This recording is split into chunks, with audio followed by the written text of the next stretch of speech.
اہل تشیع کے ہاں بھی جو علماء سو ہیں جن کی اکثریت ذاکرین کے اندر پائی جاتی ہے، وہ بیسیکلی مجرم ہیں اس سارے معاملے کہ جنہوں نے اب یعنی ایک طرف مکتب اہل بیت کی بات ہو رہی ہے اور کئی ایک چیزیں جو اہل سنت کے ہاں اس طریقے سے لوگوں کو کلیئر نہیں ہے لیکن شیعہ کے ہاں ان کو کلیئر ہے، جیسے غدیر خم کی حدیث ہے من کنت مولاہ فہذا علی مولاہ۔ اس حدیث میں نبی علیہ السلام نے دو بھاری چیزیں جو چھوڑی تھیں، صحیح مسلم میں اوپر تلے 4 حدیث ہیں انٹرنیشنل نمبر کے مطابق 6225 سے لے کے 6228 تک۔ آپ نے مکے سے مدینے آتے ہوئے خم نامی گاؤں میں خطبہ دیا اور فرمایا اے لوگو آگاہ ہو جاؤ، میں بھی ایک انسان ہوں، قریب ہے کہ اللہ کا قاصد یعنی موت کا فرشتہ میرے پاس آئے اور میں اس کی دعوت قبول کر لوں۔ میں اپنے باتوں میں 2 بھاری چیزیں چھوڑ کے جا رہا ہوں، ان میں سے پہلی چیز اللہ کی کتاب ہے، اس میں ہدایت ہے، اس میں نور ہے۔ تم اللہ کی کتاب کو پکڑو، اپنا تعلق اس کتاب کے ساتھ مضبوط کرو۔ اللہ کی کتاب اللہ کی رسی ہے، جو اسے پکڑے گا ہدایت پہ ہوگا، جو چھوڑ دے گا گمراہ ہو جائے گا۔ اور دوسری بھاری چیز میرے اہل بیت ہیں، میں اپنے اہل بیت کے معاملے میں تمہیں اللہ کا خوف دلاتا ہوں، میں اپنے اہل بیت کے معاملے میں تمہیں اللہ کا خوف دلاتا ہوں، میں اپنے اہل بیت کے معاملے میں تمہیں اللہ کا خوف دلاتا ہوں۔ امت نے بالکل الٹ کام کیا، نہ قرآن کو پکڑا نہ اہل بیت کو چھوڑا، یعنی قرآن کو پکڑنے کا حکم تھا، قرآن کو چھوڑ دیا، اور اہل بیت کے ساتھ حسن سلوک کا حکم تھا، اہل بیت کو چھوڑا نہیں، سب کو ہی قتل کر دیا۔ امت بالکل الٹ چلی۔ اب یہاں پہ اہل تشیع کے ہاں بڑے دعوے دار ہیں وہ کہ ہم مکتب اہل بیت کو فالو کرنے والے لوگ ہیں، تو غدیر خم پہ تو نبی علیہ السلام نے قرآن کو پکڑنے کا، اہل بیت کے ساتھ حسن سلوک کا حکم دیا تھا۔ یہ جو کچھ اہل تشیع کے ممبروں سے شرک بیان ہو رہا ہے، غالی رافضیوں کے، یہ کیا تعلیمات تھی اہل بیت کی؟ آپ دعائے کمیل بڑی اہل تشیع کے ہاں یعنی ایک ریناؤنڈ ہے، وہ پڑھ کے دیکھیں، اس طرح کی کوئی دعا توحید سے بھری ہوئی آپ کو اہل سنت کی کتابوں میں نہیں ملی۔ نہج البلاغہ میں مولا علی رضی اللہ تعالیٰ عنہ علیہ السلام کے خطبات قرآن کے حوالے سے اور توحید کے حوالے سے پڑھ کے دیکھیں، کمال کے خطبات ہیں، ان میں تو شرک قریب پھٹک ہی نہیں سکتا۔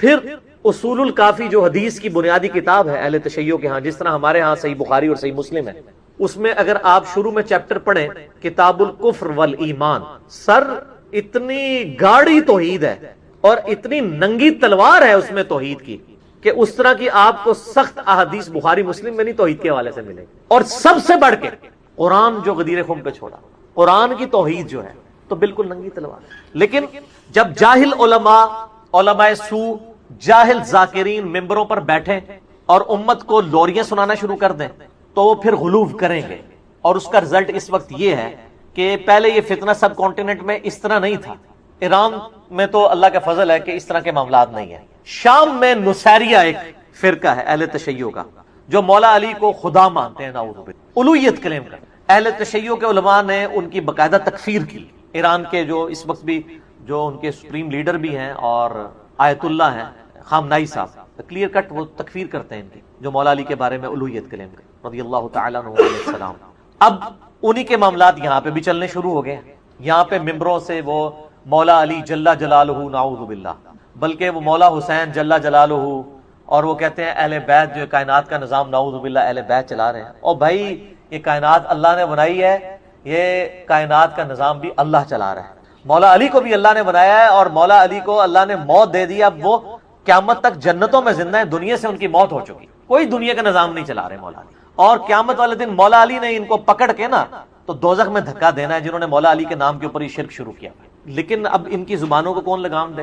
اب کچھ عرصے سے اہل تشیع کی میٹنگز ہونا شروع ہوئی ہیں، ان کے جو بڑے بڑے علماء ہیں نا، انہوں نے باقاعدہ کانفرنسز کال کی ہیں، باقاعدہ ریٹن فارم میں انہوں نے کفر کے فتوے نکالے ہیں ان جو نصیریہ ٹائپ کے جو اہل تشیع میں غالی رافضی موجود ہیں کہ بھئی یہ اسلام سے خارج ہیں، اگر یہ علی کو خالق، علی کو مالک اور علی کو رازق ماننا شروع کر دیں گے تو یہ تو مولا علی کی سکھائی ہوئی توحید کا ہی منافی ہے۔ لیکن اب وہاں پہ کیا ہے، وہ کہتے ہیں جی ذاکرین کا وہی موقف ہے، وہ کہتے ہیں جی کہ یہ جو علماء دین بیان کر رہے ہیں نا یہ تو کتابوں میں ہے، ہم جو دین لے کے چل رہے ہیں وہ سینہ بسینہ ٹرانسفر ہوا ہے، ٹھیک ہے، وہی بیماری جو اہل سنت کے ہاں بھی پائی جاتی ہے۔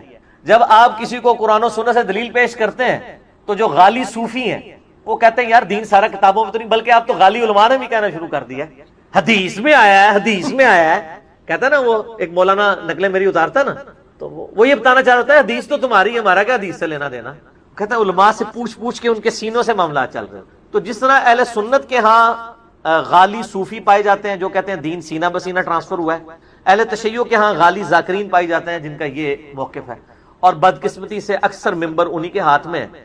اب کچھ علماء کو ہوش آئی، میرے پاس تو اہل تشیع کے علماء آتے رہتے ہیں اور ہم سے تو خیر گلے مل کے سنی بھی روتے ہیں کہ جی کیا کریں سنیوں کا، اور شیعہ بھی ہم سے گلے آ کے ملتے ہیں کہ جی کیا کریں ان کا، یعنی جو لوگ درد رکھنے والے لوگ ہیں وہ سمجھتے ہیں کہ ہمارے ان معاملات میں خرابی ہو رہی ہے۔ پچھلے دنوں باقاعدہ کلپ آیا ہے سید جواد نقوی صاحب کا، بہت سٹرکٹ وہ کلپ تھا۔ انہوں نے کہا کہ یہ آپ حسین کے ماننے والے ہو، حسین نے یزید کے خلاف قیام کیا تھا نا، تم نے اگر قیام کرنا ہے نا تو ان غالی رافضیوں کے خلاف قیام کرو جو مولا علی کے نام کے اوپر شرک پھیلا رہے ہیں۔ انہوں نے کہا کہتے ہیں ابھی آگے بتاتے ہو فلاں نے یہ کہہ دیا فلاں نے، تم وہاں کیوں نہیں کھڑے ہو کے قیام کرتے ہو ان کے خلاف؟ حسین کا نام بھی لیتے اور حسین کے نام پہ ایک بندہ شرک پھیلا رہا ہے۔ حسین نے جان اس لیے دی تھی کہ ان کے نام کے اوپر لوگ شرک پھیلائیں، جس طرح جیزس کرائسٹ عیسیٰ ابن مریم جو امام الموحدین تھے ان کے نام کے اوپر 2.25 ارب عیسائیوں نے شرک پھیلایا ہوا ہے، لیکن عیسیٰ علیہ السلام کی تعلیمات نہیں تھی۔ اب اگر کوئی یہ سمجھتا ہے کہ میں حضرت عیسیٰ کے ساتھ نسبت مضبوط کرنا چاہتا ہوں تو اس شرک سے تو چھٹکارا حاصل کرے جو ان کے نام کے اوپر کھڑا کیا۔ تو ان کو بھی چاہیے، ان میں جو سمجھدار علماء ہیں وہ پبلکلی آ کے لیڈ کریں اور لوگوں کو بتائیں۔ اور اس حوالے سے سید جواد نقوی صاحب حفظہ اللہ تعالی، میں ان کی بڑی قدر کرتا ہوں، انہوں نے بڑا دلیرانہ کام کیا۔ پچھلے دنوں ہم نے ان کے مدرسے کا وزٹ بھی کیا تھا، وہ بھی میری ویڈیوز چڑھی ہوئی ہیں، ان کا باقاعدہ ویڈیو کلپ آیا ہے، اور اسی طریقے سے ثاقب اکبر صاحب کا بھی ویڈیو کلپ ایک آ چکا ہے، حیدر بھائی کا بھی ایک کلپ آیا جس میں انہوں نے بڑا سٹرکٹلی اس حوالے سے کہا یہ قرآن کی بھی تعریف کر رہے ہیں اور توحید کا جنازہ نکال رہے ہیں۔ یعنی یہ عجیب و غریب معاملات ہیں کہ آپ نے چلیں علم لگائے تھے ایک نشانی کے طور پہ، اب ان جھنڈوں کے آگے آپ نے لا کے جناب کھانا رکھنا شروع کر دیا، تابوتوں کے آگے لا کے کھانا رکھنا شروع کر دیا ہے، جس طرح کے ہندو قبروں کے سامنے لا کے کھانا رکھتے ہیں، اور ہمارے اہل سنت کے ہاں لوگ مزارات کے آگے لا کے وہ سارا کھانا رکھ رہے ہوتے ہیں، اور پھر یہاں پہ اکتفا نہیں ہے بلکہ علم کو تابوتوں کو سجدے کرنے شروع کر دیے۔ تو یہ سجدہ کسی کے ہاں بھی جائز نہیں ہے، نہ سجدہ تعظیمی، اور سجدہ عبادت تو ہے ہی کفر ہے، اگر کوئی تعظیم کے لیے بھی کرتا ہے وہ بھی حرام ہے۔ اگلی شریعتوں میں اجازت تھی، اس شریعت میں تو حرام ہو چکا ہے۔ اہل سنت اہل تشیع کا اجماع ہے، میں اس کے دلائل میں نہیں پڑھنا چاہتا، یعنی ایک جو چیز ایگریڈ اپان، جو چیز اجماع سے ثابت ہو اس کے لیے دلیل دینے کی ضرورت نہیں ہے۔ تو اس وقت ان علماء کی ذمہ داری ہے کہ فرنٹ سے لیڈ کریں، اور جو لوگ اہل تشیع میں فرنٹ سے لیڈ کر رہے ہیں میں ان کو یعنی دل سے قدر کرتا ہوں، اور بلکہ میں یہ کہتا ہوں کہ اہل سنت میں بھی اتنا جگرا ہونا چاہیے کہ وہ بھی اپنے اس طرح کے غالی صوفیوں کے خلاف مقدمات کریں۔ ویسے تو ہمارے اہل سنت کے ہاں بریلوی مکتبہ فکر کے جو علماء ہیں وہ مخالفت تو کرتے ہیں قبر پرستی کی، لیکن جب ان کو کہیں کہ ان قبر پرستوں کو روکیں قبر پہ سجدے کرنے سے تو اس کے لیے وہ تیار نہیں ہوتے۔ تو اگر آپ کے مسلک کی بدنامی ہو رہی ہے ان کی وجہ سے تو ان کو روکیں، لیکن اہل تشیع اس میں ایک سٹیپ آگے ہیں، وہ ان تمام علماء کے خلاف باقاعدہ کورٹ میں مقدمے کرتے ہیں، ان کو جیلوں میں ڈلوایا ہوا ہے جنہوں نے یہ نعرے لگوائے ہیں علی رازق علی خالق نعوذ باللہ۔ اہل تشیع نے باقاعدہ ان کے خلاف مقدمے کیے کورٹ میں جا کے، اور ان کو جیلوں میں ڈلوایا کہ ان کی وجہ سے ہمارے مسلک کی بدنامی ہو رہی ہے، یہ ہمارا عقیدہ نہیں ہے۔ تو یہ بڑے جرت والا کام ہے، اہل سنت میں بھی لوگوں کو سامنے آنا چاہیے۔ اگر ہم سامنے آئیں گے تو ہمیں تو آپ ویسے ہی ہم آپ کو برے لگیں گے کہ آپ تو مطلب ہمیں غلط سمجھتے ہیں۔ آپ خود جن چیزوں کو غلط سمجھتے ہیں ان کے لیے تو آپ سامنے آئے نا۔ ہم تو نہ شیعہ کے اوپر مقدمہ کریں گے نہ سنیوں کے اوپر، ہم تو اپنا مقدمہ عوام کی عدالت میں پیش کریں۔ کیوں؟ کیونکہ نہ میں وہابی نہ میں بابی، میں ہوں مسلم علمی کتابی۔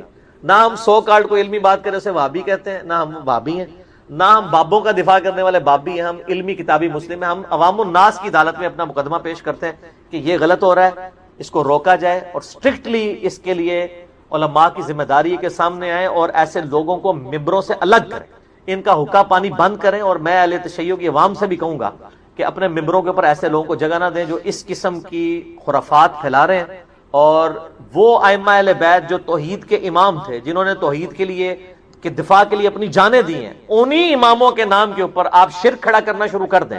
جس طرح کہ عیسیٰ علیہ السلام جو کہ توحید کے امام تھے، ان کے نام پر کرسچینٹی نے جو ہے وہ عیسائیت کی بگڑی ہوئی شکل عوام الناس کے سامنے لے آئے۔ باقی ان ہستیوں سے ہمیں ظاہر ہے کوئی نہیں، ان ہستیوں کی محبت تو ہمارے ایمان کا حصہ ہے اہل بیت کی، لیکن محبت میں یہ غلوف نہ ہو کہ ان کو خدا کے درجے پہ فائز کر دیا۔ ہم دنیا میں ہر ہستی سے محبت کس کی وجہ سے کرتے ہیں؟ اللہ کی وجہ سے۔ جامع ترمذی میں حدیث ہے، اللہ سے محبت کرو کہ اس نے تمہیں نعمتوں سے نوازا ہے، اور مجھ سے محبت کرو کیونکہ میں اللہ کا رسول ہوں، اور میرے اہل بیت سے محبت کرو کیونکہ ان کی نسبت میرے ساتھ ہے۔ تو یہ ساری نسبتیں الٹیمیٹلی ہم ان نسبتوں کو ان کی جو عقیدتوں اور محبتوں کا دم بھرتے ہیں کس بنیاد پہ؟ اللہ کی وجہ سے۔ اگر اللہ ہی نکل گیا تو کسی شخص کو رسول اللہ کی محبت، اہل بیت کی محبت، صحابہ کی محبت، بزرگوں کی محبت کیا کام دے سکتی؟ Not at all. شرک is the most sensitive issue in the sight of Allah. Allah کے حضور شرک ایسا معاملہ ہے، ایسا حساس معاملہ کوئی نہیں ہے. کیٹاگوریکلی قرآن حکیم میں 2 دفعہ مینشن ہوا ہے، سورۃ النساء نمبر 48 اور 116 میں، ان اللہ لا یغفر ان یشرک بہ ویغفر ما دون ذلک لمن یشاء. اللہ اس گناہ کو تو کبھی معاف نہیں کرے گا کہ کوئی شخص قیامت والے دن شرک کے ساتھ اللہ کے سامنے پیش ہوا. اس کے علاوہ جتنے گناہ ہیں جس کے لیے چاہے گا معاف کر دے گا، شرک نہیں معاف کرے گا، نہ چاہے گا کہ شرک معاف کرے. یہ بھی ذہن میں رکھیے. وَمَن يُشْرِكْ بِاللَّهِ فَقَدْ ضَلَّ ضَلَالًا بَعِيدًا. جو شرک میں پڑا وہ گمراہی میں دور جا کے گر پڑا. اور پھر عیسیٰ علیہ السلام کی اللہ تعالیٰ صفائی پیش کر رہا ہے. اللہ تعالیٰ فرماتا ہے کہ لَقَدْ كَفَرَ الَّذِينَ قَالُوا إِنَّ اللَّهَ هُوَ الْمَسِيحُ ابْنُ مَرْيَمَ. بے شک وہ کافر ہیں، کٹر کافر، کھلے کافر ہیں جو کہہ رہے ہیں کہ عیسیٰ ابن مریم ہی اللہ ہیں. وَقَالَ الْمَسِيحُ، جبکہ مسیح تو کہا کرتے تھے یا بنی اسرائیل، اے بنی اسرائیل، اے یعقوب کی اولاد علیہ السلام، اعبدوا اللہ ربی و ربکم، عبادت کرو اس رب کی جو میرا بھی رب ہے تمہارا بھی رب ہے. انہ من یشرک باللہ فقد حرم اللہ علیہ الجنہ ومأواہ النار وما للظالمین من انصار. بے شک جو کوئی اللہ کے ساتھ شرک کرے گا اس کا ٹھکانہ ہے جہنم، وہاں اس کا کوئی مددگار نہیں ہوگا. تو عیسیٰ علیہ السلام خود اللہ تعالیٰ حضرت عیسیٰ کی صفائی دے رہا ہے کہ عیسیٰ علیہ السلام تو توحید کی تھا. یہ حضرت عیسیٰ کا خطبہ ہے، انہ من یشرک باللہ. اور بخاری مسلم میں حدیث ہے، نبی علیہ السلام نے فرمایا اللہ تعالیٰ نے ہر نبی کو ایک مقبول دعا دی تھی جو اس نے اس دنیا میں ہی کر لی. میں نے اپنی دعا چھپا کے رکھ لی ہے قیامت کے دن کے لیے. میں اس دعا کی برکت سے اپنے امتیوں کی شفاعت کروں گا اور میری شفاعت سے میرے ہر امتی کو نفع پہنچے گا سوائے اس شخص کے کہ جس نے اللہ کے ساتھ کسی قسم کا شرک کیا ہوا. شرک is the most sensitive issue in the sight of Allah. شرک اللہ کبھی معاف نہیں کرے گا. اور شرک کی بنیادی تعریف کیا ہے؟ شرک کسے کہتے ہیں؟ ایاک نعبد و ایاک نستعین. اے اللہ عبادت بھی صرف تیری کریں گے، دعا بھی صرف تجھی سے مانگیں گے اور کسی کو دعا کے لیے نہیں پکار. ظاہر اس باب میں تو آپ جو مرضی کریں، کسی کو پانی پلا دیں، کسی کا وزن اٹھوا دیں، وہ تو ٹھیک ہے، وہ تو قرآن میں حکم ہے وَتَعَاوَنُوا عَلَى الْبِرِّ وَالتَّقْوَى وَلَا تَعَاوَنُوا عَلَى الْإِثْمِ وَالْعُدْوَانِ. نیکی اور پرہیزگاری کے کاموں میں ایک دوسرے کی مدد کرو اور برائیوں میں ایک دوسرے سے الگ رہو. لیکن جو غائب میں مدد کے لیے پکارنا ہے، دعا کرنا ہے، وہ اللہ تعالیٰ کے ساتھ. حتیٰ کہ اس کا کلائمیکس وہ سورہ نمل کی آیت ہے، اَمَّن يُجِيبُ الْمُضْطَرَّ إِذَا دَعَاهُ. بھلا بتاؤ تو کون ہے جو اضطراب میں گھرے ہوئے شخص کی دعا کو سنتا ہے. وَيَكْشِفُ السُّوءَ، اور اس سے برائی کو دور کر دیتا ہے. وَيَجْعَلُكُمْ خُلَفَاءَ الْأَرْضِ، اور زمین پہ تمہیں اگلوں کا خلیفہ کرتا ہے. تم مر جاتے ہو، تمہاری اولاد، وہ مر جائے گی، اس کی اولاد. یہ کون بسار ہے؟ اِلَٰهٌ مَّعَ اللَّهِ، کیا اللہ کے ساتھ کوئی اور الہ بھی ہے؟ قَلِيلًا مَّا تَذَكَّرُونَ، بہت کم لوگ ہی نصیحت حاصل کرتے ہیں. اس میں اللہ تعالیٰ فرما رہا ہے کہ بھلا بتاؤ کون ہے جو دعا سنے اور تکلیف دور کر دے. کیا اللہ کے ساتھ اور الہ بھی ہے جو یہ کام کر سکے؟ یعنی جس سے آپ نے مدد مانگی کہ وہ میری تکلیف دور کرے دعا کے طور پہ. ظاہر اس باب تو قرآن میں حکم ہے دعا کے طور. ایک تو ہے میں کہتا ہوں نہیں مجھے پانی پلا دیں، ٹھیک ہے، لیکن آپ بغداد میں دفن ہے اور میں یہاں سے بیٹھ کے کہتا ہوں مجھے پانی پلا دیں، یہ شرک ہے. یہ جھگڑا ہی نہیں ہے کہ مولا علی علیہ السلام کو اختیار ہے یا نہیں. مولا علی کو اللہ نے اختیار بھی دیا ہو تب بھی مولا علی کو آپ پکار نہیں سکتے مدد کے لیے، کیونکہ مولا علی بھی اللہ کو پکارتے تھے اور مولا علی کا ماننے والا بھی. مولا علی کا صحیح شیعہ کون ہوگا؟ جو اللہ کو پکارے. ایاک نعبد و ایاک نستعین. تو یہ بہت سینسٹیو معاملہ ہے. مولا علی کے نام کے اوپر اس طریقے سے جو یہ شرک کھڑا کر رہے ہیں اور اہل بیت کے نام کے اوپر یہ مکتبہ اہل بیت کی بھی بدنامی کر رہے ہیں. اور اس میں سب سے پہلے تو شیعہ کو سامنے آ کے ان کی مخالفت کرنی چاہیے. یہ دیر آئے درست آئے، بہرحال پہلے تو ایک ٹکٹ میں دو مزے کرتے رہے نا. جیسے مزارات پہ جو کچھ شرک ہو رہا ہے نا، علماء مخالفت تو کرتے ہیں اسی مکتبہ فکر کے، لیکن ساتھ مزے بھی لے رہے ہوتے ہیں کہ چلو یار ہمارے ٹھیک آباد تو ہے نا. یہی شیعہ کے علماء نے مجرمانہ غفلت کی. وہ مانتے تو تھے کہ یہ شرک کر رہے ہیں ذاکرین، لیکن وہ ایک ٹکٹ میں دو مزے کرتے ہیں. ان کا چلو ہماری پبلک تو جڑی ہوئی ہے نا، لیکن اب ان کو اندازہ ہوا کہ نہیں یار تو کام ٹپ گیا، یہ تو معاملہ ہمارے ہاتھ سے نکل گیا. اب ان کو ہوش آئی ہے تو جگہ جگہ کانفرنسز ہو رہی ہیں. جواد نقوی صاحب کا بھی کلپ آ گیا ہے، ثاقب اکبر صاحب کا بھی کلپ آ گیا ہے، حیدر نقوی صاحب کا بھی کلپ آ گیا، باقی علماء کا بھی، اور بڑے غصے سے بھرے ہوئے ہیں وہ، کیونکہ ان کو اندازہ ہو گیا کہ یہ معاملات ہم سے بگڑ گئے. آپ یوٹیوب کے اوپر جا کے دیکھیں نصیریہ کے بارے میں ان کے کلپ. اور پھر بلکہ جواد نقوی صاحب نے تو بڑی بولڈ بات کی. انہوں نے کہا یہی باتیں ہیں جس کی وجہ سے پھر لوگ شیعہ کافر کے نعرے لگانا شروع کر دیتے ہیں. یہ تم لوگوں نے یہ کفر کر کے ان کو مجبور کیا ہے. ویسے جو شیعہ کافر کے نعرے لگا رہے ہیں نا میں تو ان کے حق میں نہیں ہوں کیونکہ ان کے اپنے بزرگوں نے بھی یہی کام ڈالے ہوئے ہیں، ان کو تو حق ہی نہیں ہے، ٹھیک ہے نا. تو وہ ایک معاملہ علیحدہ ہے. وہ آپ میرا یوٹیوب پہ کلپ دیکھ لیں، شیعہ کا کلمہ کا ثبوت. تو میں نے بتایا کہ شیعہ تو پھر بھی علی ولی اللہ کہتے ہیں نا، علی نبی اللہ نہیں کہتے ہیں. اور دوسرے فرقے جو ان کے خلاف کھڑے ہیں، انہوں نے، ان کے مولویوں نے تو اپنے ناموں کے کلمے پڑھوائے ہوئے ہیں نبی کے نام کے ساتھ. تو علی ولی اللہ اگر کوئی کہتا ہے تو علی ولی اللہ سے ہمیں کوئی چڑ نہیں ہے، کلمے کے ساتھ ایڈ نہ کرے. علی بھی ولی اللہ ہیں، ابو بکر بھی ولی اللہ ہیں، عمر بھی ولی اللہ ہیں، عثمان بھی ولی اللہ ہیں رضی اللہ عنہم اجمعین وعلیہم السلام اجمعین. ہاں علی کو کوئی نبی مان لے یا علی کو کوئی رب مان لے تو وہ پکا کافر ہے. تو وہ والے معاملات ایک الگ سے. اور یہاں پہ اہل سنت کی بھی ذمہ داری ہے کہ ان کے اندر جو غالی صوفی ہیں اور وہ اس قسم کے نعرے لگوا رہے ہیں اور وہ ذکر خفی کی بنیاد کے اوپر وہ جس طریقے سے یعنی حلولیت کا اور وحدت الوجود کی ایک بگڑی ہوئی شکل مانتے ہوئے عجیب و غریب قسم کے یعنی. اور یہاں پہ بھی ایک اس طرح کا ایک طبقہ تھا، میں آن ایئر ان کا نام نہیں لیتا کیونکہ وہ پھر ایک بڑا کنٹروورشل ایشو بن جائے گا. بہرحال اوورآل بریلوی علماء نے خود یعنی اس ایک خاص طبقے کو اپنے مکتب فکر سے فتوے لگا کے باہر نکال دیا، کفر کے فتوے ان کے اوپر لگائے، اسی وجہ سے کہ وہ اس طرح کا شرک یعنی ننگا شرک کرنا شروع ہو گئے. لیکن شرک چاہے ننگا ہو یا چھپا ہوا ہو، دونوں ہی شرک منع ہے. عبادت کی ہر شکل اللہ کے علاوہ کسی اور کے لیے منع ہے، اور اس کی اعلیٰ ترین شکل وَإِيَّاكَ نَسْتَعِينُ، یہ تو خاص اللہ کے ساتھ ہے. اس لیے اللہ نے اسے اسپیشلی ذکر کیا کہ عبادت بھی اللہ کی اور دعا بھی اللہ سے. حالانکہ دعا خود سے عبادت تھی، الگ سے ذکر کی ضرورت ہی نہیں، لیکن اللہ کو پتا تھا زیادہ شرک اسی میں ہونا ہے.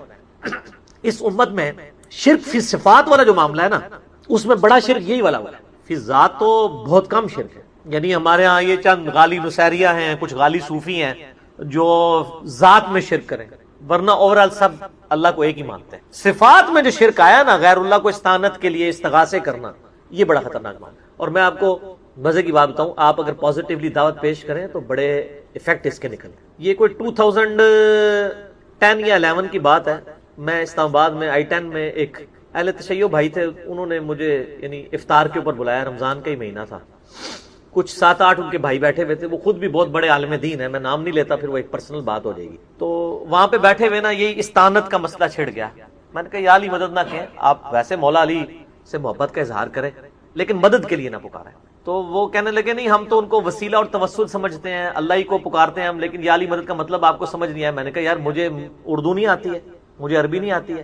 وہ کہتے ہیں یا علی مدد کا مطلب یہ ہوتا ہے کہ اے اللہ ہماری مدد کر علی کے وسیلے سے. میں نے کہا یہ تو نہیں ہے، اس کے لیے تو یہی جملہ بولا جائے گا جو آپ بول رہے ہیں. آپ تو ڈائریکٹ یہ الفاظ استعمال کرتے ہیں، یا اہل سنت کے ہاں لوگ یا شیخ عبد القادر جیلانی المدد کہہ رہے ہوتے ہیں، تو یہ تو منع ہے. پھر وہ خیر خود تھوڑا کھل کے سامنے ہے. وہ کہنے لگے دیکھیں نہیں قرآن میں بھی تو آیا نا وَاسْتَعِينُوا بِالصَّبْرِ وَالصَّلَاةِ، صبر اور نماز کے ذریعے مدد چاہو. میں نے کہا آگے بھی پڑھو نا ان اللہ مع الصابرین. تو میں نے کہا اس کا مطلب کیا ہے؟ کہتے ہیں دیکھیں نہیں صبر اور نماز بھی تو غیر اللہ ہے. تو میں نے کہا اگر صبر اور نماز غیر اللہ اور اس کی مدد مانگی جا رہی ہے تو پھر آپ صبح و شام کہتے ہیں المدد یا نماز، المدد یا صبر، میری مدد فرمائیے. کہتے ہیں نہیں. تو میں نے کہا کیا مطلب ہوا اس کا؟ پھر کہتا ہے اس کا مطلب ہے آپ نماز پڑھو تو اللہ کی مدد آ جائے گی. میں نے کہا ہاں یہی مطلب ہے نا. تو مولا علی کی سنت پہ چلو، مولا علی کے طریقے کے اوپر چلو تو اللہ کی مدد آ جائے گی. مولا علی کو تو نہ پکارو. کوئی کہتا ہے المدد یا نماز، المدد یا صبر. اچھا پھر کہتے ہیں جی ہاں یہ تو بات سمجھ آ گئی، بتائیں ممانعت کہاں ہے؟ پھر میں نے سورہ نمل کی وہ آیت پڑھی امن یجیب المضطر اذا دعا ویکشف السوء ویجعلکم خلفاء الارض االہ مع اللہ قلیلا ما تذکرون. میں نے کہا اس آیت میں واضح آیا ہے کہ جو اللہ کے علاوہ کسی اور کو دعا کے لیے پکارنا سمجھتا ہے نا، وہ اسے خدا بنائے ہوئے ہے، معبود بنائے ہوئے ہیں. کیونکہ اللہ تو کہہ رہا ہے کیا اللہ کے ساتھ کوئی اور الہ بھی ہے جس سے دعا مانگو؟ میں نے کہا یہ واضح ثبوت ہے کہ یہ شرک ہے. اچھا وہ آئے مائے شائیں کرنا شروع ہو گئے، لیکن وہاں جتنے 7-8 شیعہ بھائی باقی بیٹھے تھے نا، میں نے قرآن بھی انہی کا منگوایا. میں نے کہا جی مجھے بتائیں. انہوں نے کہا نہیں جی انجینئر صاحب آپ کی بات بالکل صحیح، جو دلائل ہے نا وہ یہی، قرآن کی آیت تو یہی بتاتی. تو الحمدللہ کئی لوگ دعوت قبول کر لیتے ہیں. اگر کوئی ہٹ دھرمی پہ اتر آئے تو اس کا تو کوئی علاج نہیں، ہم تو صرف بات پہنچا سکتے ہیں. باقی میں نے محنت کر کے ایک لیکچر بھی ریکارڈ کروا دیا ہے، مسئلہ نمبر 3 دعا صرف اللہ ہی سے، میری زندگی کے بہترین لیکچرز میں سے. ہزاروں لوگوں کی عقیدہ توحید کی اصلاح کا سبب بنا، جس میں نے اپنا یہ ریسرچ پیپر نمبر 3 دعا صرف اللہ ہی سے، اس کو میں نے باقاعدہ اس میں پڑھایا ہے پورے ریسرچ پیپر کو. 8 پیجز پہ سارے شیطانی وسوسے جو عقیدہ استعانت کے حوالے سے یہ پیش کرتے ہیں میں نے سب کے سب کور کیے ہیں. پچھلے دنوں میرا ایک کلپ اپلوڈ ہوا ہے یا رسول اللہ انظر حالنا پہ صحیح عقیدہ، وہ بھی آپ دیکھ سکتے ہیں. دعا صرف اللہ ہی سے مسئلہ نمبر 3 دیکھیں، اور اسی کی ایکسٹینشن ہے مسئلہ نمبر 43 وسیلہ اور توسل کے صحیح احکام و مسائل. تو انشاءاللہ تعالی عقیدہ توحید کے حوالے سے آپ کی اصلاح ہو جائے گی۔ میں قطر سے ملنے آیا ہوں، صرف آپ سے میرا سوال ہے کہ میں اہل سنت سے تعلق رکھتا تھا اور جب سے آپ کے بیان سنے میں کس فرقہ کو فالو کروں؟ بچ جائیں جی فرقوں سے، اللہ کا شکر ادا کریں، اس لعنت سے آپ باہر نکلے ہیں۔ مطلب آپ مجھ سے یہ کہہ رہے ہیں کہ میں ایک فرقے سے نکلوں تو اب میں اور کس گندے تالاب میں چھلانگ ماروں؟ تو یہ تو کام کرنے کی ضرورت ہی نہیں ہے۔ یہ کون سی دین کی خدمت ہے فرقوں کے اندر گھس جانا؟ قرآن تو پورا اس کے خلاف ہے۔ وَاعْتَصِمُوا بِحَبْلِ اللَّهِ جَمِيعًا وَلَا تَفَرَّقُوا، تم سب کے سب مل کر اللہ کی رسی کو مضبوطی سے تھام لو اور فرقوں میں مت بٹو۔ اس آیت کے اوپر کسی نے عمل نہیں کرنا، صرف انجینئر صاحب نے عمل کرنا ہے۔ اور اللہ کی رسی صحیح مسلم میں نبی علیہ السلام نے بیان فرما دیا کہ وہ قرآن ہے۔ ہر کوئی اللہ کی رسی ڈیفرنٹ بیان کرتا ہے۔ ہمارے بریلوی بھائی کہتے ہیں وہ دیکھا جی رسی ہوتی ہے نا جی، رسی کے اندر چھوٹے چھوٹے ریشے ہوتے ہیں، پھر مل کے ایک رسی بنتی ہے۔ وہ ایک رسی جو ہے وہ بابوں کی محبت کی ہے، ایک رسی جو ہے وہ نبی کی محبت کی ہے، ایک اللہ کی محبت کی، حالانکہ اللہ نبی سے کوئی کسی کا لینا دینا نہیں ہے، بابے ہی ہوتے ہیں سب کچھ ان کے۔ تو اللہ کے بندو، مطلب یہ بتایا جا رہا تھا کہ اس میں سے ریشے نکال لیں، ریشے ہی تو نکال دیے تم نے۔ وہ رسی ایک ہے، وہ اللہ کی کتاب ہے۔ وہ صحیح مسلم میں جو غدیر خم کی حدیث ہے قرآن اور اہل بیت، اس میں نبی علیہ السلام نے فرمایا قرآن اللہ کی کتاب ہے، یہ اللہ کی رسی ہے، جو اسے پکڑے گا ہدایت پر ہوگا، جو چھوڑ دے گا وہ گمراہ ہو جائے گا۔ تم اللہ کی کتاب کو پکڑو، اپنا تعلق اس کے ساتھ مضبوط کرو۔ اللہ کی کتاب اللہ کی رسی ہے۔ یہ اوپر سے 4 احادیث ہیں صحیح مسلم میں۔ اور دوسری بھاری چیز میرے اہل البیت ہیں، میں اپنے اہل البیت کے معاملے میں تمہیں اللہ کا خوف دلاتا ہوں۔ 3 دفعہ نبی علیہ السلام نے فرمایا، لیکن امت بالکل الٹ چلی، نہ قرآن کو پکڑا نہ اہل بیت کو زندہ چھوڑا، بالکل الٹ چلی امت۔ تو قرآن اللہ کی رسی نبی علیہ السلام نے خود بیان فرما دیا۔ اور دیکھیں رسول اللہ کو سینٹرڈ کر کے اللہ تعالیٰ نے قرآن میں سورۃ الانعام کے اندر کیا ارشاد فرمایا؟ ان الذین فرقوا دینہم وکانوا شیعا، بے شک جنہوں نے اپنے دین میں فرقے بنا لیے اور اپنے آپ کو گروہوں میں بانٹ لیا، لست منہم فی شیء، اے نبی آپ کے ساتھ ان کا کوئی تعلق نہیں ہے۔ بے شک وہ کہتے رہے کہ غلامی رسول میں موت بھی قبول ہے، لبیک یا رسول اللہ کہتے رہے، ٹھیک ہے جی، نعرے تکبیر لگاتے رہے، جو مرضی، آپ کے ساتھ ان کا کوئی تعلق نہیں۔ جنہوں نے گروہوں میں بانٹ لیا اپنے آپ کو اور فرقہ واریت پھیلائی، انما امرهم الی اللہ ثم ینبئهم بما كانوا يفعلون، ان کا معاملہ اللہ کے سپرد ہے، پھر اللہ انہیں بتا دے گا جو دنیا میں انہوں نے کرتوت کیے تھے۔ اب یہ آیت اسپیسیفکلی یہود و نصارہ کے بارے میں نازل ہوئی کہ انہوں نے دین میں فرقے بنائے ہیں، اے نبی آپ کا ان سے کوئی تعلق نہیں ہے۔ یار ایک باہر کی پارٹی فرقے بنائے اور سیدنا ابراہیم خلیل اللہ کے دین کو چھوڑ دے، اگرچہ اپنے آپ کو ابراہیمی کہتی ہو، کرسچن بھی کہتے ہیں ہم ابراہیمی ہیں، نصارہ بھی کہتے ہیں ابراہیمی ہیں، اس کے باوجود رسول اللہ کو کہا جا رہا ہے صلی اللہ علیہ وسلم آپ کا ان سے کوئی تعلق نہیں ہے۔ اور اگر نبی کے اپنے ماننے والے یہ کام کریں تو انہیں تو پڑیں گے لتر۔ اور دوسروں کی غلطی نہیں برداشت کی جا رہی، اپنوں کو چھوڑتا ہے کوئی؟ کس لیول پہ اتر کے؟ مَا كَانَ إِبْرَاهِيمُ يَهُودِيًّا وَلَا نَصْرَانِيًّا وَلَكِنْ كَانَ حَنِيفًا مُسْلِمًا وَمَا كَانَ مِنَ الْمُشْرِكِينَ۔ اوے ابراہیم نہ تو یہودی تھے نہ نصرانی تھے، وہ تو سب سے ٹوٹ کر ایک اللہ کے ہو گئے تھے اور وہ مشرک نہیں تھے۔ یعنی وہ یہود و نصارہ دونوں کلیم کرتے تھے کہ ہم ابراہیمی ہیں۔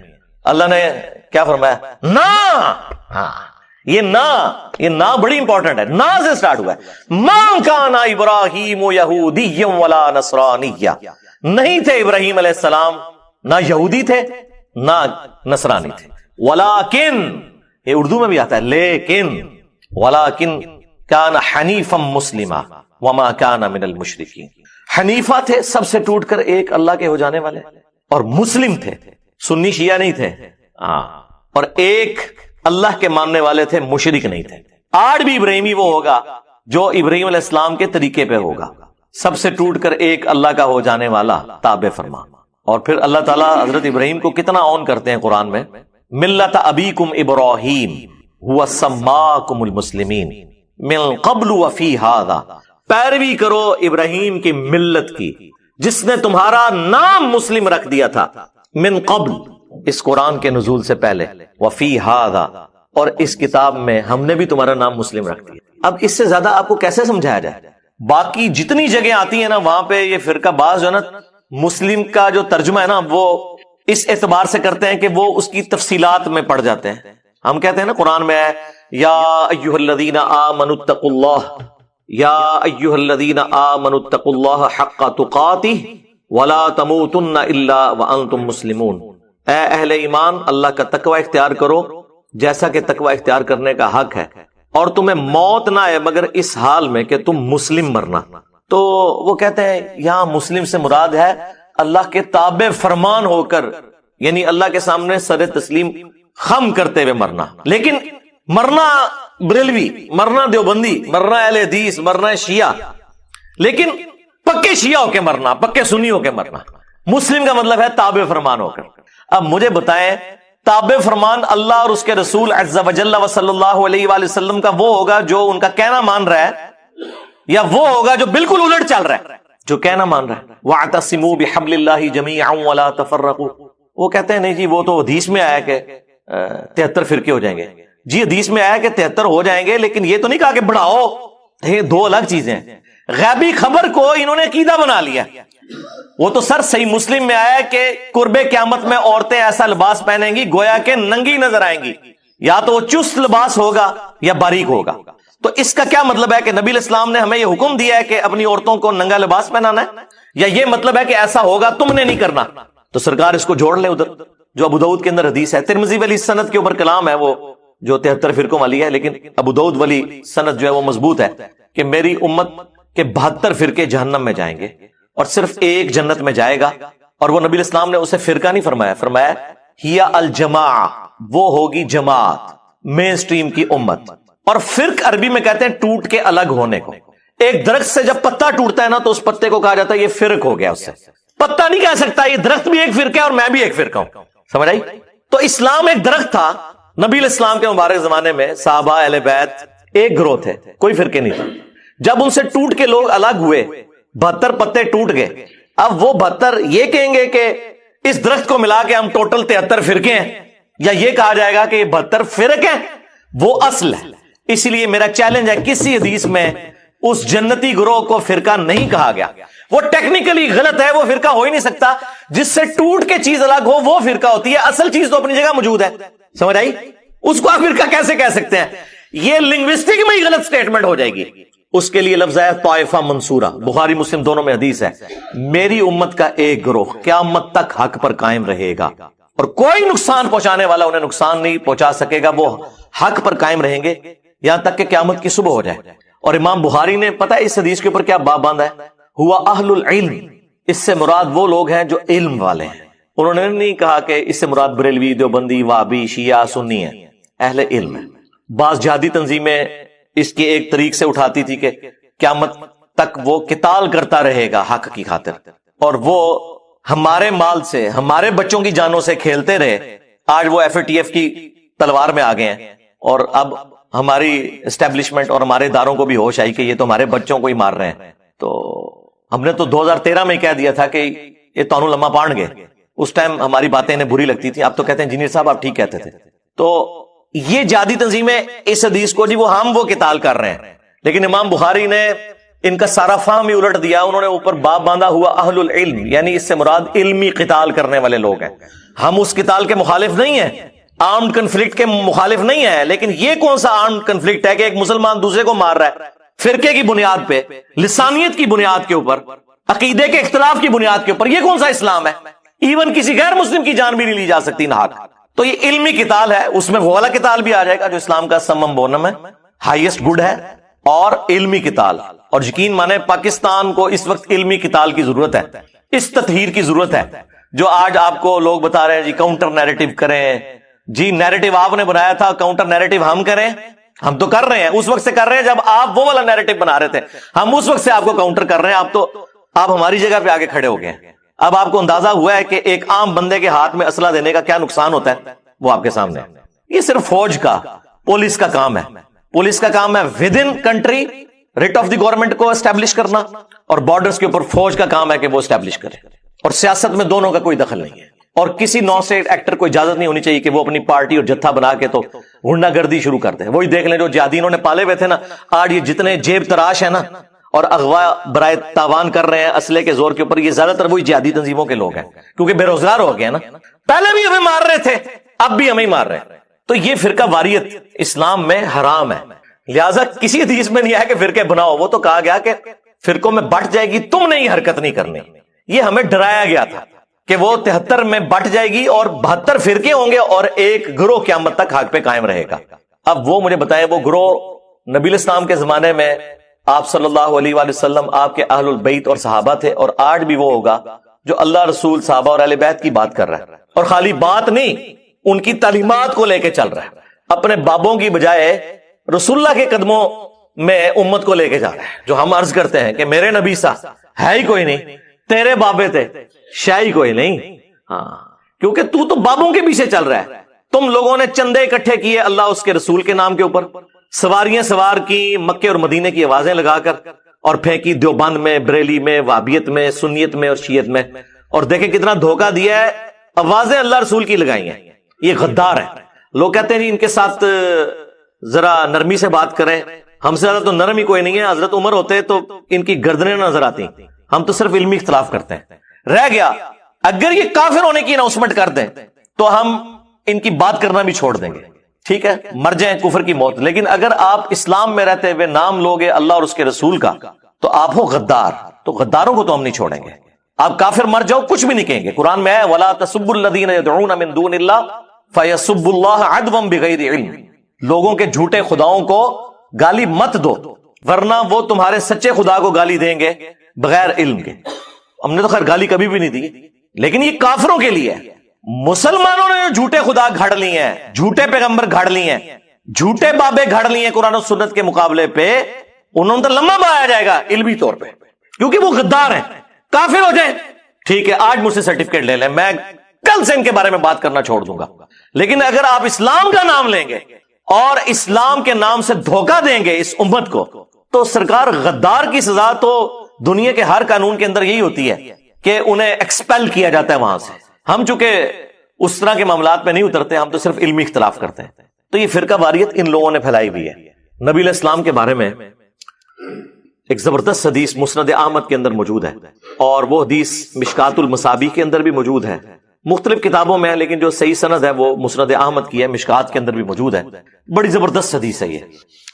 نبی علیہ السلام نے زمین کے اوپر ایک سیدھی لکیر کھینچی اور اس کی دائیں بائیں ٹیڑھی لکیریں کھینچی، اور پھر نبی علیہ السلام نے اپنی مبارک انگلی اس سیدھی لائن کے اوپر رکھی اور سورۃ الانعام کی آیت تلاوت کی، وَأَنَّ هَذَا صِرَاطِي مُسْتَقِيمًا، یہ ہے میرا سیدھا راستہ، فَاتَّبِعُوهُ، اسی کی پیروی کرو، وَلَا تَتَّبِعُوا السُّبُلَ، اور ارد گرد کے جو راستے ہیں ان کی پیروی مت کرو، وہ تمہیں اللہ کے راستے سے بہکا دیں گے۔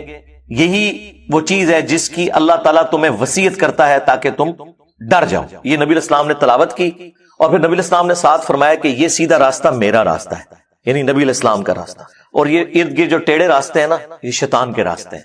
اور نبی علیہ السلام فرمایا ہر راستے کے اوپر ایک شیطان بیٹھا ہوا ہے جو تمہیں اپنی طرف بلا رہا ہے، یعنی یہ جو کہہ رہے ہیں نا ساڑھے فرقے چ آ جاؤ، جنتی فرقہ ساڈا ہے، جہاں تھوڑے بارے اللہ نبی صاحب 10 گنے بے فکر رہو۔ نبی علیہ السلام فرمایا ادھر ادھر نہیں جانا، میرے راستے پہ جانا ہے۔ تو اس میں صراط الذین انعمت علیہم کے نام کے اوپر جو یہ دھوکہ دیتے تھے امت کو، وہ بھی کلیئر ہو گیا۔ نبی علیہ السلام نے فرمایا یہ تو ہم سورہ فاتحہ شروع کرتے ہیں نا، ایاک نعبد و ایاک نستعین، عبادت بھی اللہ کی، مدد بھی اللہ سے مانگنی ہے، یعنی کہ دعا بھی اللہ سے کرنی ہے، ظاہری مدد تو آپ مانگ سکتے ہیں، تو قرآن میں حکم ہے وتعاونوا علی البر والتقوی ولا تعاونوا علی الاثم والعدوان، نیکی پرہیزگاری میں ایک دوسرے کی مدد کرو، برائی میں الگ رہو۔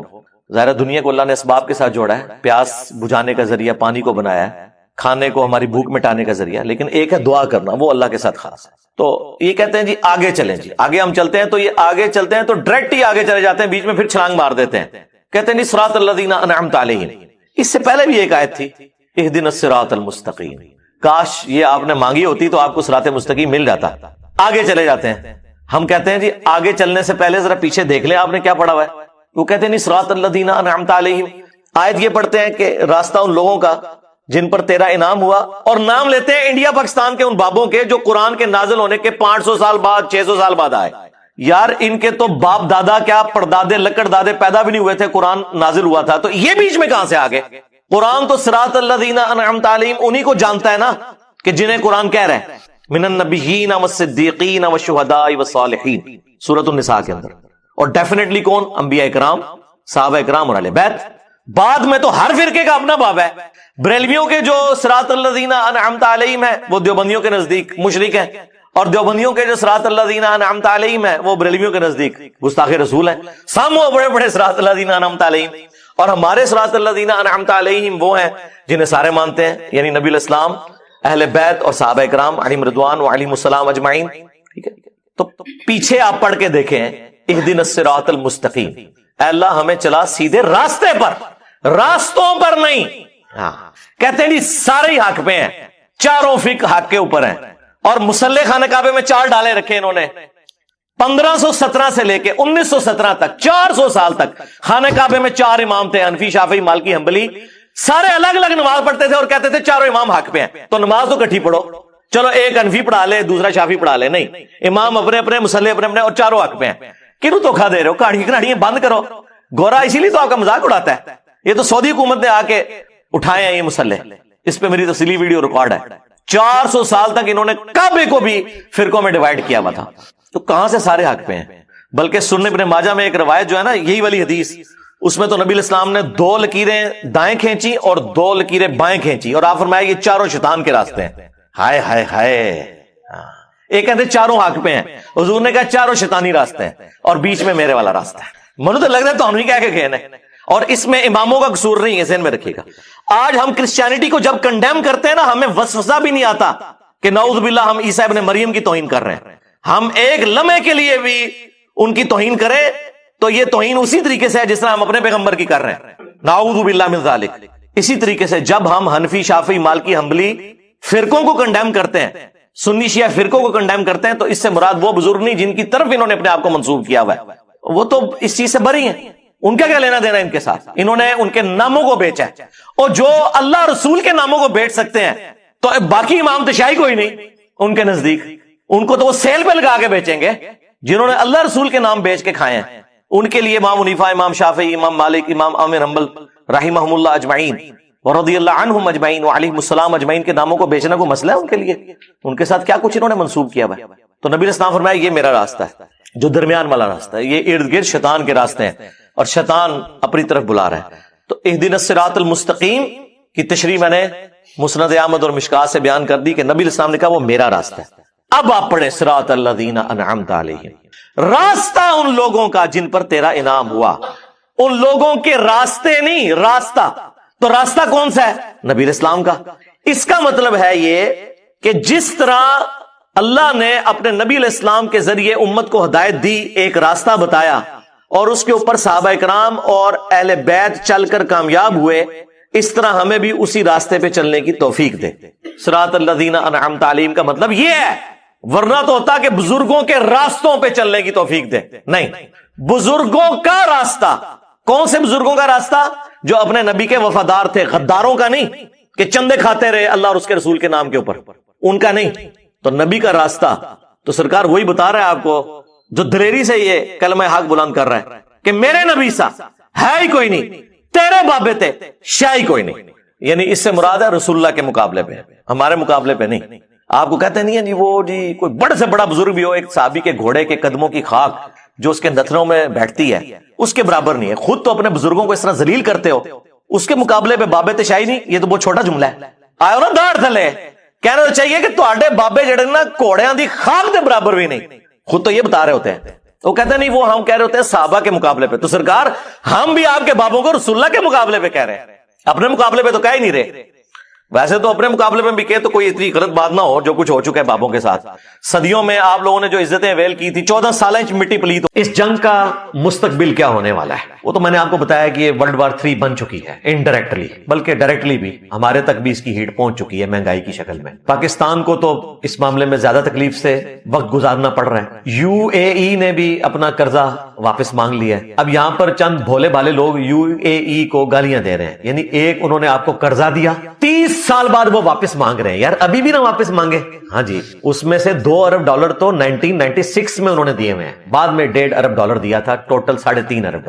اور اس جنگ سے پہلے سے ہی وہ ڈیمانڈ کر رہے تھے کہ ہمیں واپس کریں. اس کی وجہ یہ ہے کہ یہ ایک تلخ حقیقت ہے کہ UAE اس وقت پریکٹیکلی اسرائیل کا بچہ بن چکا ہوا ہے اپنے مفادات کی وجہ سے. ہم نہیں کہتے کہ وہ کوئی اینٹی اسلام نظام ہے وہ سمجھتے ہیں کہ ہمیں ان سے تجارت کرنی ہے، ان کا رائٹ ہے. اگر کسی کو یہ بات بری لگتی ہے تو آپ کے جو مہاتما ہے نا رجب طیب اردگان، جن کو آپ امت مسلمہ کا اوریجنل لیڈر سمجھتے ہیں، ان کا جو ملک ہے نا ترکی ہے، اس نے اسرائیل کو تسلیم کیا ہوا ہے کئی سال سے اور تجارت بھی کرتے ہیں، لیکن وہ امت مسلمہ کا لیڈر ہے ابھی تک. تو یو اے ای کو بھی حق حاصل ہے، وہ بھی تسلیم کر لے. رہا ہمارا معاملہ تو ظاہر ہے ہم تو سمجھتے ہیں کہ یو این او کے تحت جب تک فلسطین کو الگ سے ریاست نہیں تسلیم کیا جاتا اور وہاں کے مظلوم مسلمانوں کی داد رسی نہیں ہوتی، اس ناجائز ملک اسرائیل کو ہم تسلیم کرنے کے لیے تیار نہیں ہیں. ہم 2 اسٹیٹ سولوشن کو مانتے ہیں. یہی وجہ ہے کہ آپ دیکھیں محمد بن سلیمان، حالانکہ مسلمانوں کی گالیاں اسے کھانی پڑتی ہیں، لیکن یہ بات ماننی پڑے گی کہ غزہ کے مسئلے میں، فلسطین کے مسئلے میں سعودیہ کا سٹانس بالکل درست ہے. حضرت ٹرمپ کے سامنے بھی اس نے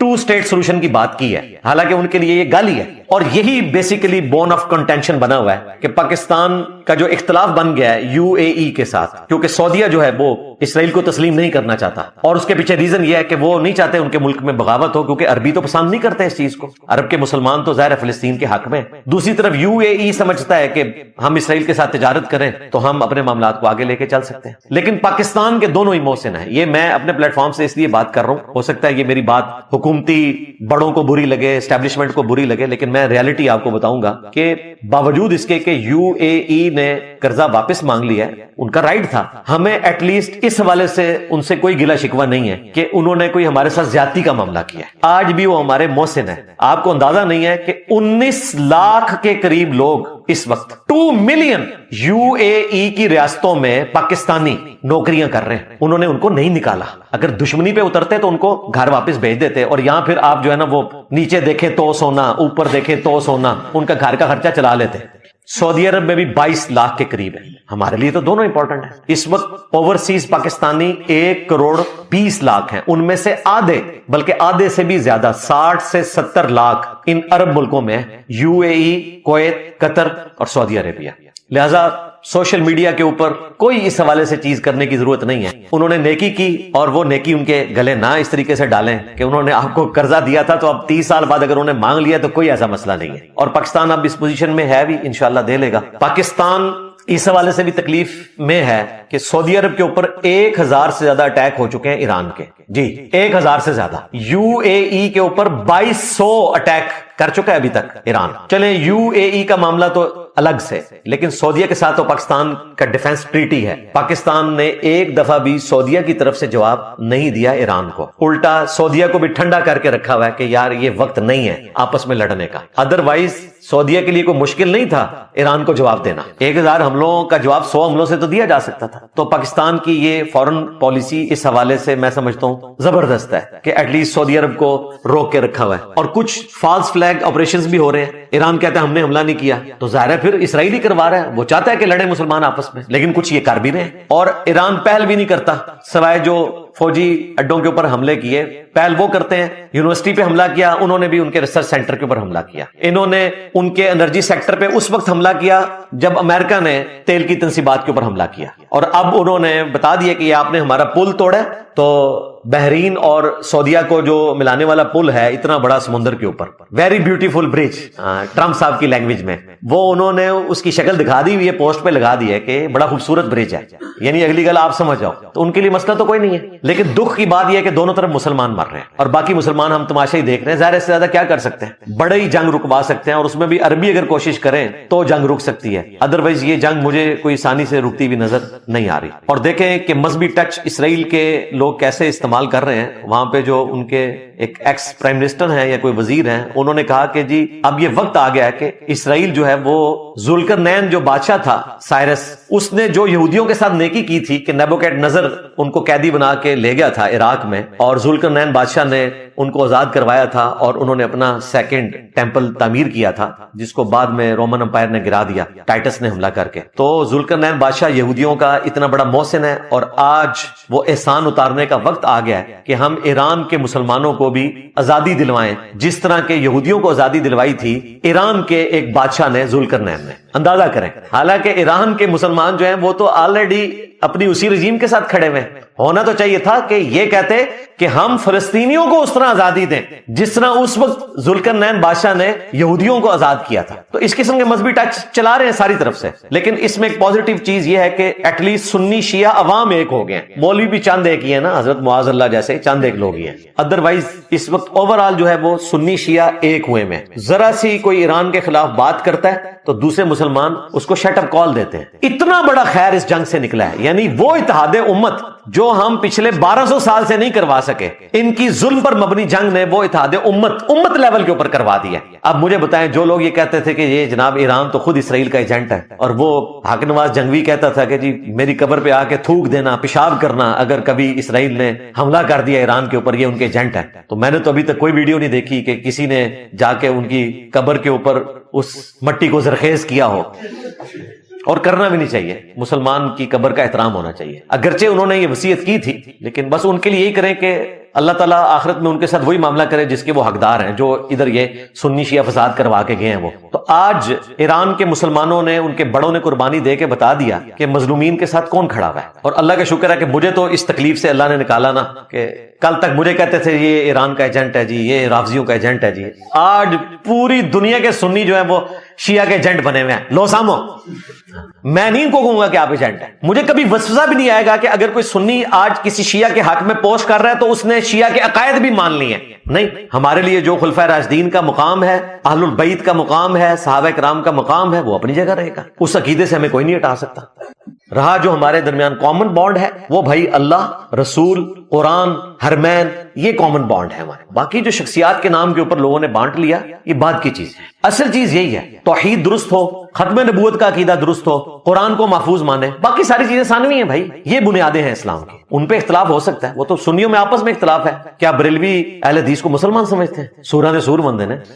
اور اہل حدیث وہ کہتے ہیں کہ جی بریلوی مشرکین عرب سے بھی بدتر ہے. وہ کہتے ہیں مشرکین عرب تو جا کے سمندروں میں اللہ کو پکارتے تھے, یہ سمندروں میں بھی کہتے ہیں کہ یا باول آگ بیڑا تک, یا معین الدین چشتی پار لگا دے کشتی. ہاں ظاہر ہے. تو سنی آپس میں کون سا ایک دوسرے کو مسلمان سمجھے ہوئے ہیں بھائی؟ علمی اختلاف کریں, ایک دوسرے کی اصلاح کی کوشش کریں, بس ہمارا تو پوائنٹ آف ویو یہی ہے. باقی اللہ تعالیٰ ایران کو اس تکلیف سے نکالے. تو ہم تو ریکویسٹ کریں گے کہ اس کے بعد مڈل ایسٹ کا جو چیمپئن ہے وہ پھر, یعنی مڈل ایسٹ کا انڈرٹیکر جو ہے, ہک ہوگن ہمارے زمانے میں ہوتا تھا, تو وہ ایران ہی ہوگا. اس کے بعد ایران نے کسی پابندی کا کوئی خیال نہیں رکھنا. یعنی اس کے بعد جو مٹی پلید ہو جانی ہے ان کی, ایران نے پھر کیا سمجھنا ہے, بلکہ ایران کو پوچھ کے پھر بیسز بنیں گی. پہلے ایران کے ساتھ ایگریمنٹ ہوگا کہ جی ہم یہ 13 بیسز جو بنائے ہوئے ہیں عرب کنٹریز میں, آپ کی طرف سے اجازت ہے, یہ نہ ہو کہ آپ حملہ کر دیں. ہاں پابندیاں تو اب گئیں, پابندیاں تو بڑھ گیا. ہاں تو ہم ریکویسٹ کریں گے اپنے بڑوں سے, یقیناً وہ ہم سے زیادہ سمجھدار ہیں, کہ پھر ایران سے ریکویسٹ کریں کہ جو 8 روپے لیٹر پیٹرول آپ کے ملک میں ہے, اگر ہمارے ملک میں بھی آئے 8 روپے لیٹر, تو پاکستان کہاں سے کہاں پہنچ جائے. وہ گیس جس کے پیچھے ہم ذلیل ہوتے ہیں اور اتنی مہنگی خریدنی پڑتی ہے پھر بھی نہیں ملتی, ہمیں اتنی سستی ملے, تو پاکستان کی اکانومی کہاں جائے گی. اور انشاءاللہ اللہ تعالیٰ ایران کو سرخرو کرے تو یہ سب کچھ ہوگا. اب ایران کو پتا چل گیا کہ ہمارا دوست انڈیا نہیں ہے, پاکستان ہے, جو مشکل وقت میں ہمارے ساتھ کھڑا ہوا ہے. اگرچہ انڈیا کے ساتھ ان کی تجارت کا معاملہ ہے وہ چلے. خامنائی صاحب اس زمانے میں بھی, جب یہ ایران اور انڈیا کا آپس میں کاروبار کا معاملہ تھا چاہ بہار کے حوالے سے, گوادر کے مقابلے پر, کشمیر کے معاملے میں ہمیشہ خامنائی صاحب پاکستان کے ساتھ کھڑے رہے شروع سے. جس طرح کے انڈیا کی جو ڈکلیئر پالیسی ہے وہ اسرائیل کے خلاف فلسطینیوں کے حق میں, UN میں ہمیشہ انڈیا فلسطین کے حق میں کھڑا ہوا ہے. کتنی حیران کن بات ہے. اور آج دیکھیں اسرائیل کی گود میں بیٹھے ہوئے, لیکن جب فلسطین کی باری آئے گی وہ غزہ کے مسلمانوں کے ساتھ کھڑے ہوتے ہیں. وہ کھڑے کیا ہوتے ہیں, بس ایک مورل سپورٹ ہی ہوتی ہے نا, وہ کھڑے ہوں بیٹھے ہوں لیٹے ہوں برابر ہی ہے, مورل سپورٹ ہی ہوتی ہے. اس وقت جو صورتحال ہے, سٹارٹ ہی میں آپ کو پتا ہے کہ کئی ایک ان کے جرنیل بھی شہید ہوئے, سائنٹسٹ بھی شہید ہوئے. ہم کافی مایوس تھے کہ معاملات آگے کیسے چلیں گے, لیکن اللہ کا شکر ہے کہ معاملات بہتری کی طرف جا رہے ہیں. جس طرح کہ ورلڈ وار 2 میں پورے فرانس کے اوپر قبضہ کر لیا تھا جرمنی نے, اور فرانس تو تباہ ہو گیا تھا. جنگ فرانس جیتا ہے لیکن تباہ بھی فرانس ہوا تھا. جرمنی میں اتنی تباہی نہیں ہوئی تھی, لیکن فرانس پھر ریکور کر گیا. آج وہ 5 بڑی طاقتوں میں آتا ہے, جرمنی نہیں آتا. اسی لیے جو ان کے پریزیڈنٹ نے وہ ایکس پہ بیان جاری کیا تھا غالباً, یا ان کے وزیر خارجہ نے, کہ ہم تو ریکور کر جائیں گے لیکن آپ کی ساکھ اب ریکور ہونے والی نہیں ہے, کیونکہ جو آپ نے ہمارے ساتھ ظلم کیا, ہم پہ ایک زبردستی کی جنگ مسلط کی, ہم آپ کے ساتھ ڈیل کرنے پہ بھی راضی تھے, ابنائے ہرمز بھی کھلا ہوا تھا, اس کے باوجود آپ نے زبردستی ایک ناحق ہمارے اوپر جنگ مسلط کر دی. تو اب ظاہر ہے اس کا مزہ چکھ رہے ہیں. روزانہ 1.5 سے 2 ارب ڈالر کا نقصان ہو رہا ہے جی, 1.5 سے 2 ارب ڈالر. ہم $1 ارب کے لیے ترستے ہیں IMF کے سامنے، اور وہ بھی ہمیں قسطوں میں ملتا ہے، اور امریکہ کا روزانہ کا اتنا نقصان ہو رہا ہے، کتنے طیارے ان کے گر چکے ہیں، F-35 F-15 A-10 ہیلی کاپٹر بھی، اور آج کل وہ اپنا پائلٹ تلاش کرتے پھر رہے ہیں جس کی گرفتاری کی قیمت $2 کروڑ پاکستانی رکھ دی ہوئی ہے ایران نے۔ دعا کریں پکڑا جائے۔ ہاں، یہ بہت بڑا گیم چینجر معاملہ ہوگا اگر یہ زندہ پکڑا جاتا ہے اور ایران پکڑ لیتا ہے، پھر ظاہر ہے کہ ان کو نیگوشیشن کرنی پڑے گی، وہاں تو اتنا پریشر بلٹ ہو جانا ہے، ظاہر ہے وہاں پہ عوام ٹیکسز دیتی ہیں 40%، تو اپنے حکمرانوں کے اوپر زور بھی لگاتے ہیں۔ تو یہ جو کچھ اس وقت جنگ کی صورتحال ہے، 3 جرنیل چینج ہو چکے ہیں، آپ کو پتا ہے، رجیم چینج انہوں نے کروانی تھی ایران میں، ہاں، اور اپنے جرنیل جو ہیں وہ چینج ہو گئے ہیں۔ ابھی تو مڈ ٹرم الیکشن